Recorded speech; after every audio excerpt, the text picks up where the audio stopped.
Baik, Assalamualaikum warahmatullahi wabarakatuh. Selamat pagi, saya Hilda Ariyanti dengan NIM 009 selaku moderator pada pemaparan materi pagi hari ini dengan tema psikofarmakologi yang beranggotakan Hilda Ariyanti dengan NIM 009 saya sendiri, Maria Serafika dengan NIM 018, Angelika Lustisian dengan NIM 041 dan Nadia Baso dengan NIM 044. Topik pembahasan kali ini ada 4 poin. Yang pertama, pengertian psikofarmakologi.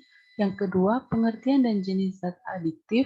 Yang ketiga, teori insentif sensitisasi ketergantungan. Dan poin yang terakhir, dampak zat adiktif terhadap otak dan organ tubuh manusia. Baik, saya akan melanjutkannya. Yang pertama, pengertian psikofarmakologi dan jenis zat adiktif. Next.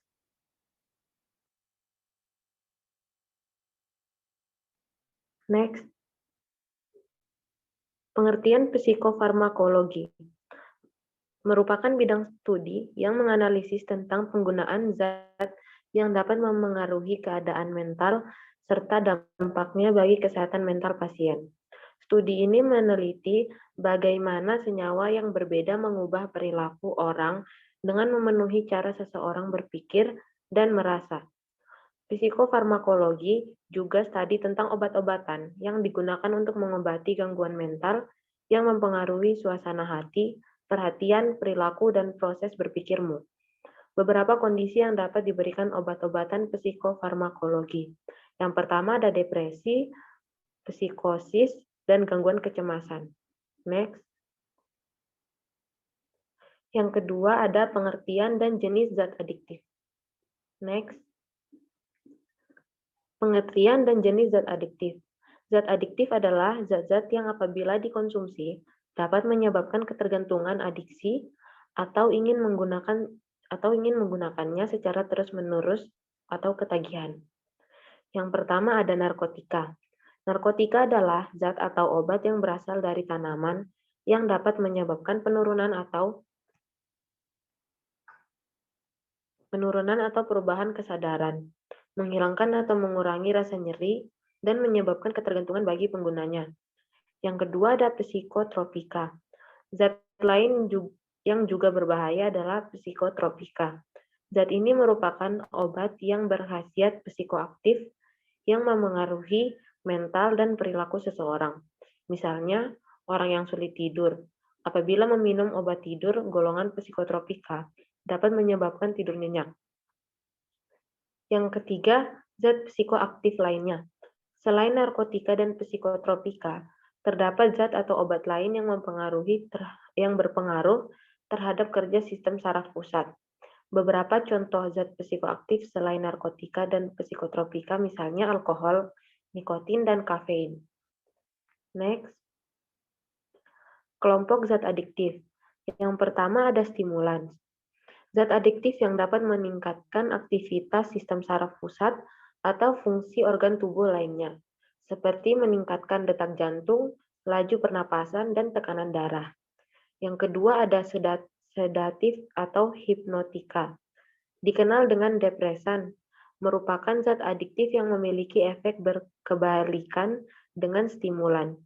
Depresan akan menghambat aktivitas sistem saraf pusat atau fungsi organ tubuh lainnya. Yang ketiga, halusinogen. Zat adiktif yang memberikan efek halusinasi atau khayal.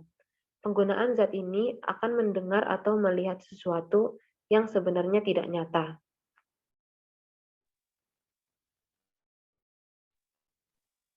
Berikutnya teori insentif sensitisasi ketergantungan.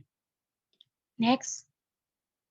Secara umum, kecenderungan berhubungan dengan hampir semua zat atau aktivitas di mana individu secara tidak terkendali dapat dipaksa atau tertarik pada hal-hal seperti makanan, perjudian, bermain, seks, merokok, membeli, dan bekerja.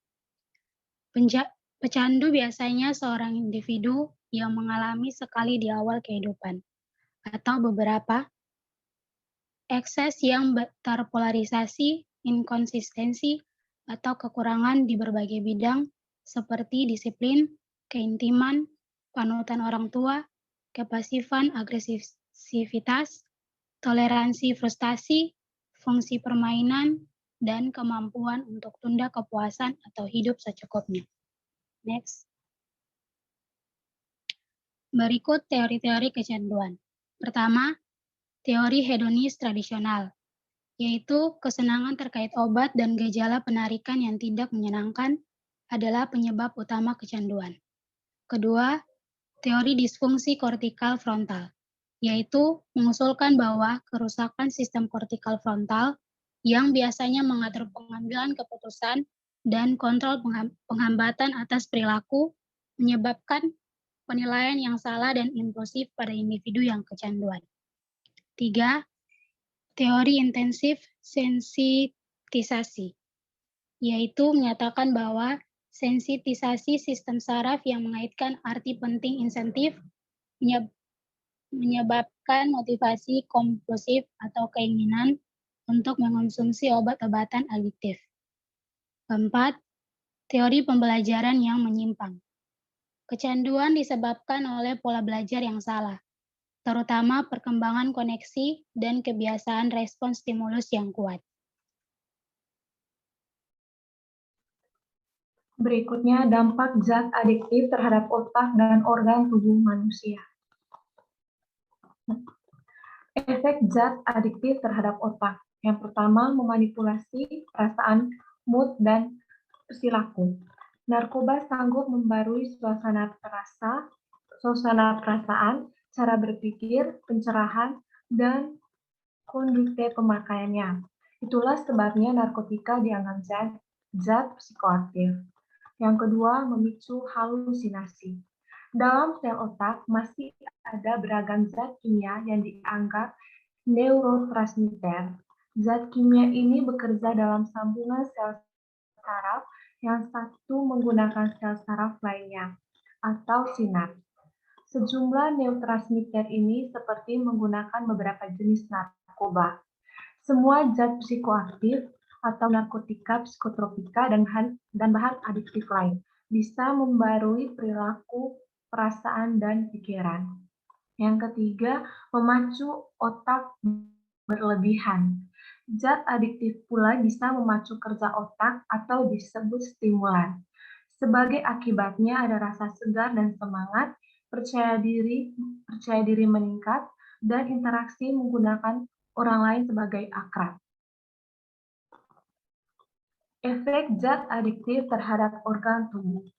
Penggunaan zat adiktif yang tidak bijaksana bisa mengakibatkan berbagai kasus kesehatan. Contohnya keracunan, kerusakan saraf, ginjal, hati, stigma kelahiran, gangguan gastroenteritis, kejang-kejang, anomalia kaki, kelainan pertumbuhan, kemandulan, bahkan kematian. Efek yang timbul dalam jangka pendek yaitu mata merah, mulut kering, mulut dan tenggorokan kering, peningkatan denyut jantung. Efek yang timbul dalam jangka panjang yaitu radang paru-paru, gangguan sistem peredaran darah, daya tahan tubuh menurun, dan daya berpikir berkurang.